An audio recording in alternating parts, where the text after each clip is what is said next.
Class 10th का geography का chapter number 1 second part जो रह गया था बचा हुआ। चलो यहाँ से लैंड रिसोर्सेज, भू संसाधन। हमने देखा तो पृथ्वी है, जो ज़मीन है, उस पर हमारी काफ़ी तरीके की चीज़ें हैं जो हमारी आवश्यकताओं को पूर्ति जो करती है। पृथ्वी पर हम ही रहते हैं, ठीक है, और हमारे जितने भी तरीके के संसाधन है ज़्यादातर हमारे पृथ्वी से ही जुड़े हुए होते हैं।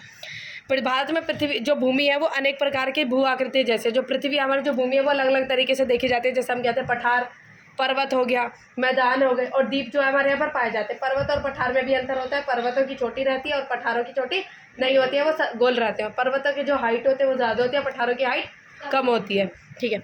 लगभग 40। अब ये कहेंगे भाई इतना % जो है हमारे पास ज़मीन है, लेकिन उसमें भाई हम कैसे कह सकते हैं कि हमारे पास जो भू संसाधन है वो लिमिटेड है। क्यों? क्योंकि हमारे जो ज़मीन का सिर्फ 43% जो पार्ट है वो सिर्फ उस पर हम खेती कर सकते हैं। बाकी जगह ज़मीन पर हम खेती नहीं कर सकते। क्यों? क्योंकि कुछ % जो है वो जल होगा, कुछ % जो होगा वो पर्वत होगा, कुछ % जो होगा जहाँ पे पठार होंगे, कुछ % ज़मीन होगी जो बहुत ही बेकार होगी, वहाँ की मट्टी, ठीक है। इस तरीके से हो सकती है।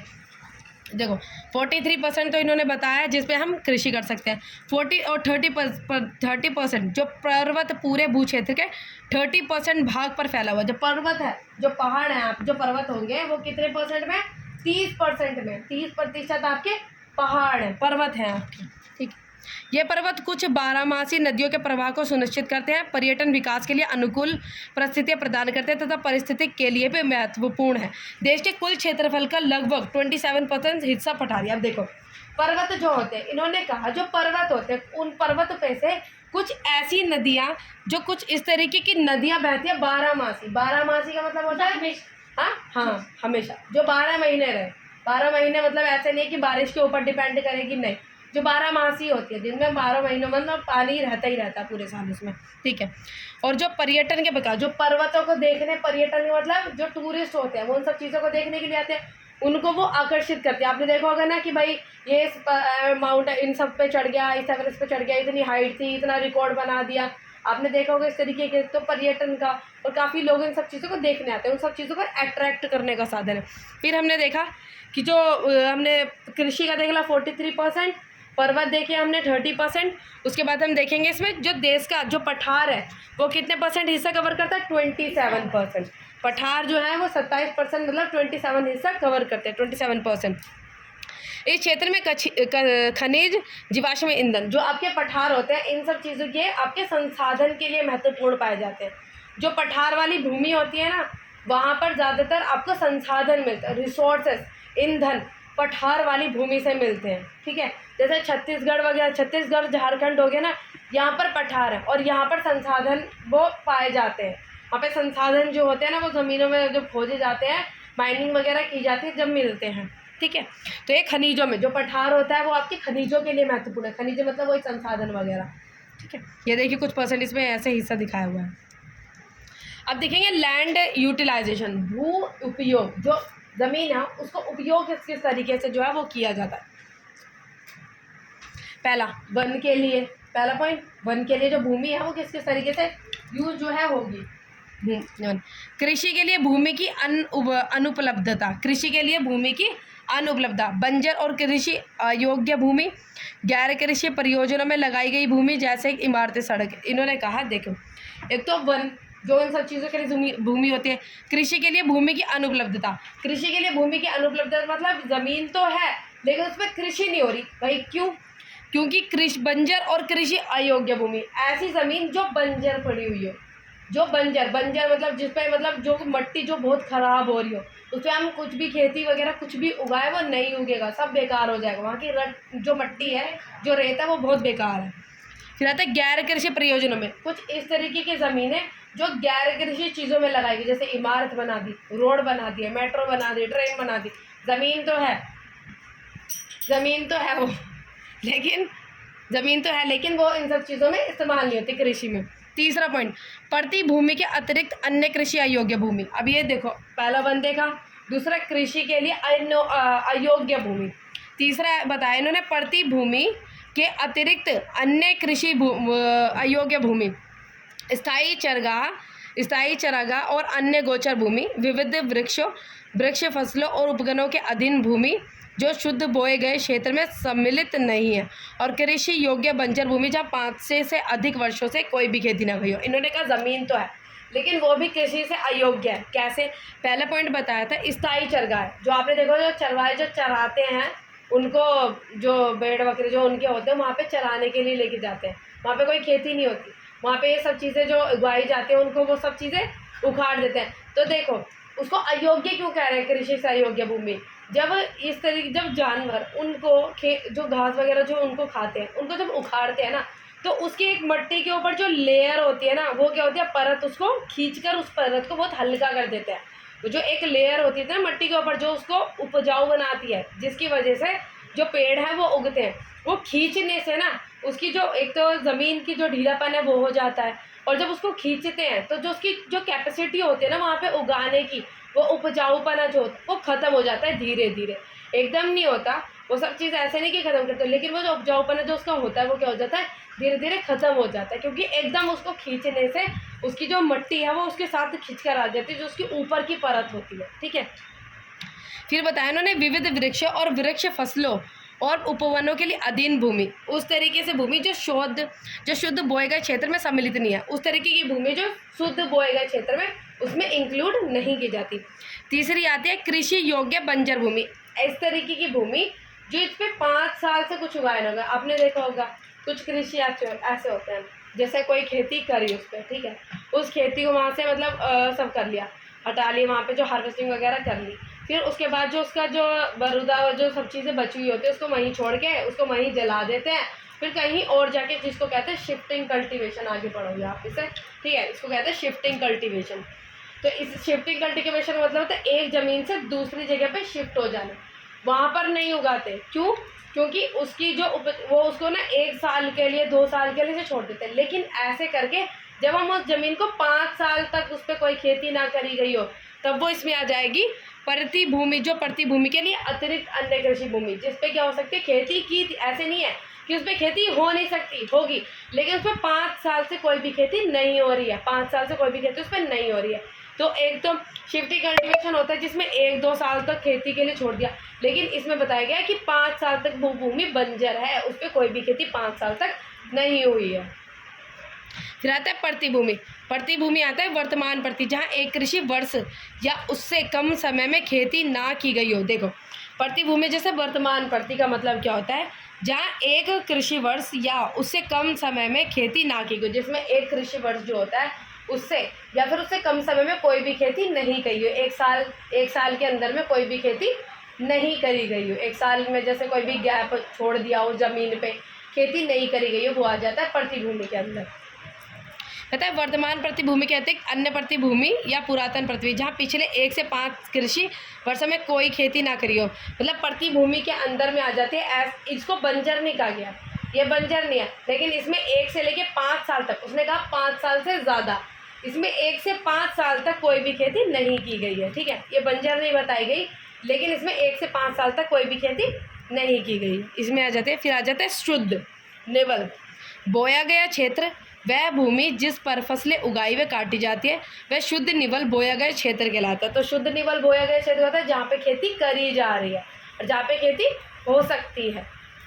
यदि एक कृषि वर्ष में एक बार से अधिक बोए गए क्षेत्र को शुद्ध निवल बोए गए क्षेत्र से जोड़ दिया जाए तो उसे सकल कृषित क्षेत्र कहा जाता है। इन्होंने कहा कि अगर जो एक कृषि वर्ष का जो एक क्षेत्र होता है उस क्षेत्र को अधिक एक बार से अधिक बोए गए क्षेत्र को जोड़ दिया जाए। इन्होंने कहा जब एक साल में मतलब एक ज़मीन पर एक साल में 1 से ज़्यादा बार जो खेती करी जा रही है उसको, और जो एक साल में एक बार खेती करी जा रही है उनको जोड़ा जाए, दोनों को आपस में जोड़ा जाए, तो उसको कहते हैं सकल कृषित क्षेत्र कहा जाता है। तो इसमें अब देखो भूमि यूटिलाइजेशन मतलब कहते हैं लैंड यूटिलाइजेशन के भू उपयोग के जो क्या क्या चीज़ें थी, इसमें हमने देखा वन देखा। दूसरा पार्ट हमने देखा जिसमें क्या बता रहे, वन में हमने देखा, दूसरा पार्ट देखा था जो कृषि के लिए अनुयोग्य भूमि है, जिसमें क्या हो जाते हैं, जिसमें एक बंजर भूमि है जिसमें कोई खेती नहीं हो सकती।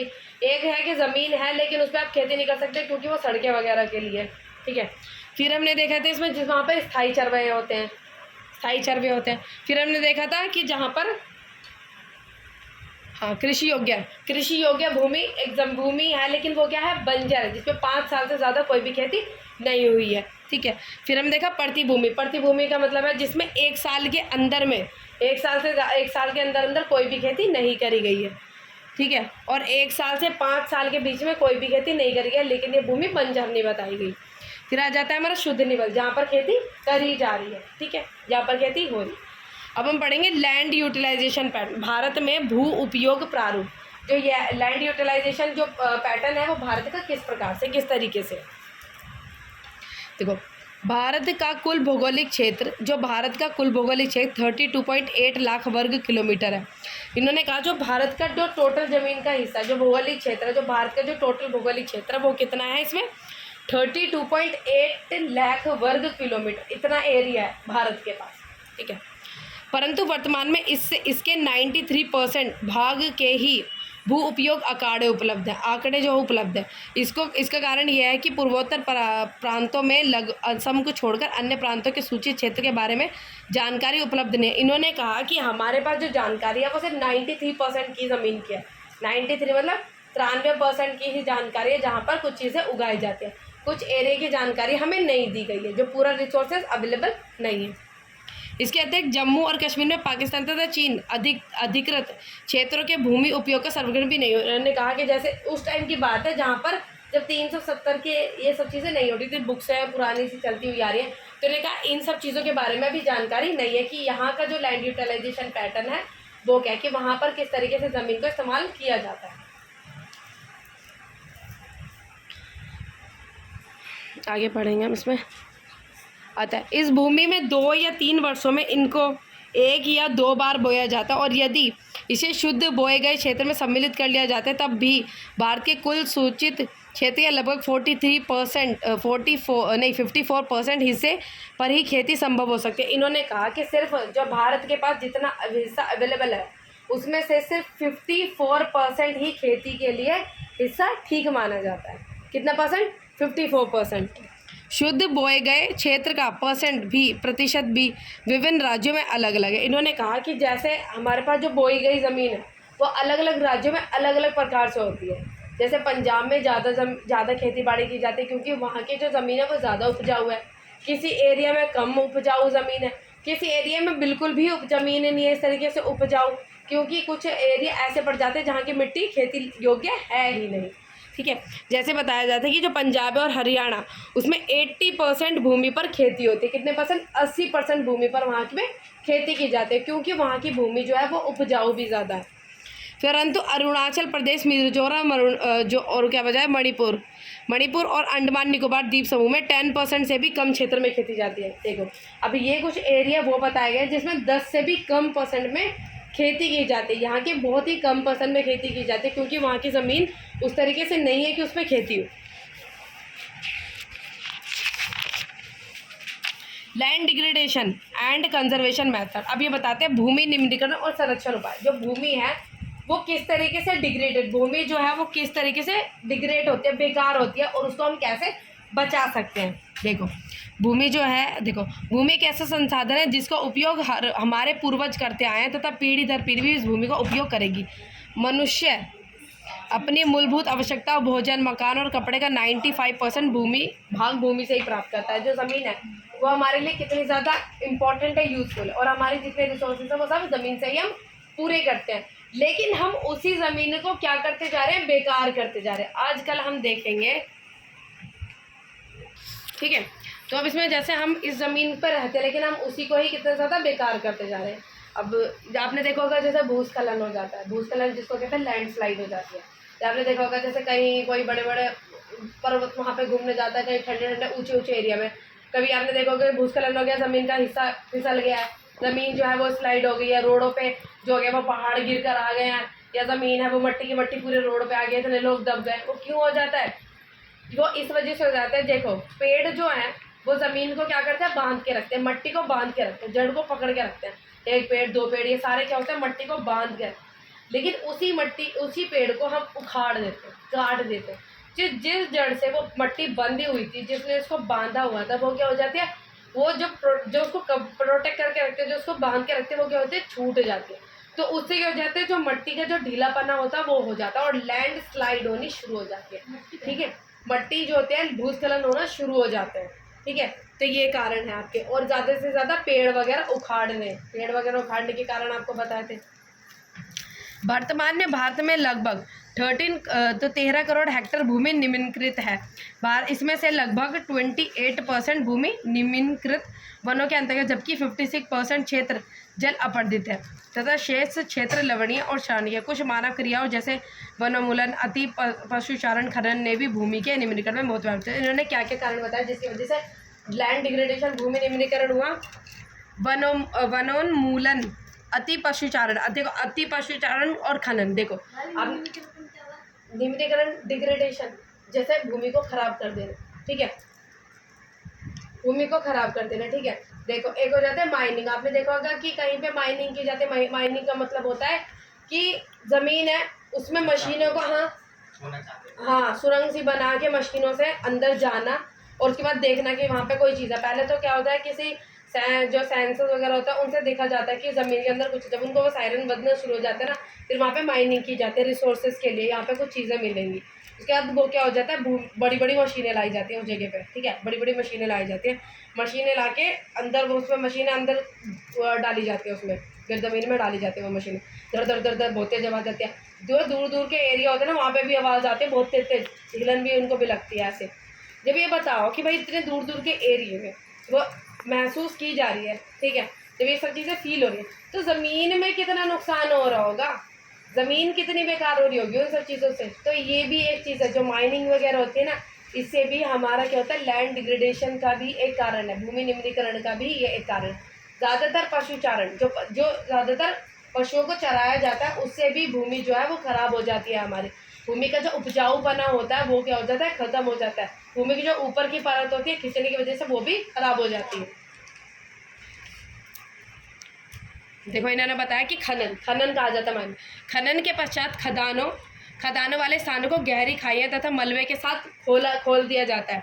और झारखंड, छत्तीसगढ़, मध्य प्रदेश और उड़ीसा जैसे राज्यों में खनन के कारण वनोन्मूलन, भूमि का निम्नीकरण हुआ। अब ये जो इन राज्यों में बताया गया कि यहाँ पे मैंने आपको बताया था कि खनिज ज़्यादा मिलता है छत्तीसगढ़ इन वगैरह में, तो जब खनिज ज़्यादा मिलते हैं तो यहाँ पे खनन भी ज़्यादा हुआ है, तो यहाँ की ज़मीनें बहुत ज़्यादा बेकार कर दी गई है। भूमि निम्नीकरण की समस्याओं में निजात पाने के कई तरीके। देखो कैसे हम इन सब चीज़ों से छुटकारा जो है वो पा सकते हैं। वनारोपण और चरगाहों का अधिक उचित प्रबंधन, इसमें कुछ हद तक बदल कर इन्होंने कहा जो चरवाहे हैं उनके लिए कुछ एरिया जो है वो डिसाइड कर दिया जाए, ठीक है, हर एक जगह पे उनको नहीं लेकर जाए। और लिमिटेड चीज़ें जो हैं वो उनको, जैसे मानो कि उनसे जानवरों को नहीं कहते, जैसे कोई सूखा वगैरह होता है उनको काट के उनके सामने डाल दिया जाए ताकि वो अपना पेट उन सब चीज़ों से बढ़ सके। ज़्यादा से ज़्यादा पेड़ लगाए जाने चाहिए, इस तरीके से पेड़ों की कटाई नहीं की जानी चाहिए। पेड़ों की रक्षक मेखला, शेल्टर बेल्ट, पशुचारण नियंत्रण तथा रेतीले टीलों का कांटेदार झाड़ियाँ लगाकर स्थिर बनाने की प्रक्रिया। इन्होंने कहा जैसे कांटेदार पेड़ों की झाड़ियाँ वगैरह लगा दो ताकि उन पेड़ों से उनको बचा सके। अब जैसे आंधी वगैरह जाते हैं कुछ पेड़ वगैरह उड़ जाते हैं, तो कुछ इस तरीके की चीज़ें करो ताकि जो आपके खेत के आसपास जो आंधी वगैरह उन पेड़ों को पहले उड़ाए। आपने देखा होगा कभी आप खेतों में अपने रास्ते में जाते देखा होगा, कहीं बीच में खेती हो रही है ना तो उसके चारों तरफ बड़े बड़े पेड़ होते हैं, बड़े बड़े। वो क्यों होते हैं कि कोई आंधी वगैरह आएगी ना पहले उनको नुकसान पहुंचाएगी, उनकी जो उन्होंने जिस चीज़ की खेती की है उसको नुकसान नहीं पहुंचाएगी, ठीक है। और आपने देखा होगा वो जो खेती है उसके मट्टी के टीले खड़े रहते हैं जिन पर चलते हैं, अच्छे लगते हैं। वो मट्टी के टीले से पानी तो जाता है लेकिन उससे क्या होता है वो वैसे भी मदद करते हैं ताकि एकदम प्रेशर को वो रोक सके। और उनके ऊपर आपने देखो कि घास उगाई जाती है छोटी छोटी, क्यों उगाई जाती है वो इन सब चीज़ों से रोकने के लिए। जैसे एकदम आंधी आ रही है तो वो फसल को ना खराब करे, पहले उसको कुछ करे तब जाके उसका असर, क्योंकि उससे क्या हो जाता है वो जो प्रेशर आ रहा होता है वो खत्म हो जाता है, ठीक है। खनन नियंत्रण तथा औद्योगिक जल को प्रषेध के पश्चात विनिष्ट करते हुए तथा जल, हाँ बेटा देखो अब हम पढ़ेंगे मृदा संसाधन, सोइल एज अ रिसोर्सेज। जो हमारी मिट्टी है वो भी काफ़ी अच्छा संसाधन है, ठीक है। मिट्टी अथवा मृदा सबसे महत्वपूर्ण नवीनीकरण प्राकृतिक संसाधन है। नवीनीकरण का मतलब बताओ सुमित, मारूंगी बहुत। नवीनीकरण का मतलब तुम बताओ, नवीनीकरण का मतलब